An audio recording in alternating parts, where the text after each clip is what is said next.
Hi hello welcome to my YouTube channel. இன்றைக்கி நம்ம என்ன பார்க்க போகிறோம் அப்படின்னா, இந்திய நாடாளுமன்ற உறுப்பினர் அவங்க வாங்கக்கூடிய சேலரி, அவங்களுக்கு எவ்வளோ அலவன்ஸு, என்னென்ன சலுகைகள்லாம் இந்திய அரசாங்கம் தருது அப்படின்னு நம்ம தெரிஞ்சுக்க போகிறோம். வாங்க வீடியோக்குள்ளே போகலாம். ஃபர்ஸ்ட் ஆஃப் ஆல் அவங்களுடைய சேலரி எவ்வளோ, அவங்க வாங்கக்கூடிய சேலரின்னு பார்த்தீங்கன்னா 1,24,000 அவங்களுடைய மாத சம்பளமாக இந்திய அரசாங்கத்திலேருந்து அவங்களுக்கு கொடுக்கப்படுகிறது.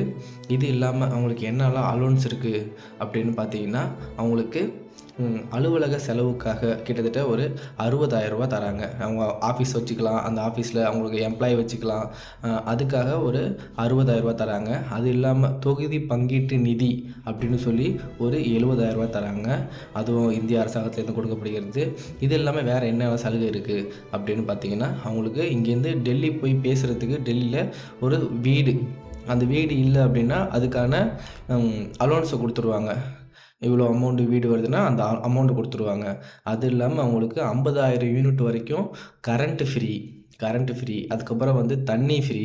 தண்ணி ஃபுல்லாகவே ஃப்ரீ தான் அவங்களுக்கு. இது இல்லாமல் உள்நாட்டுக்குள்ளே வருஷத்துக்கு 34 முறை இங்கே உள்நாட்டு விமானத்துக்கு போயிட்டு வரத்துக்கு 34 முறை அவங்க ஃபேமிலியாக அவங்க போயிட்டு வரலாம்.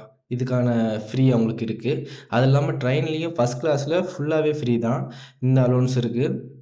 இது இல்லாமல் வேறு என்ன இருக்குதுன்னு பார்த்தீங்கன்னா, அவங்களுக்கு ஓய்வூதியம் இருக்குது. ஓய்வூதியம் எவ்வளோன்னு பார்த்தீங்கன்னா, ஒரு 5 வருஷம் எம்பியா இருக்காங்க அப்படின்னா 25,000லேருந்து 35,000 வரைக்கும் அவங்களுக்கு ஓய்வூதியம் கிடைக்க வாய்ப்பு இருக்குது. அதுக்கு அதிகமாக அவங்க எம்பியா இருந்தாங்க, ஒரு 10 வருஷம் 15 வருஷம் எம்பியா இருக்காங்க அப்படின்னா, அதுக்கு ஏற்றாப்போல் இந்திய அரசாங்கத்திலேருந்து ஓய்வூதியம் அவங்களுக்கு கிடைக்கிது.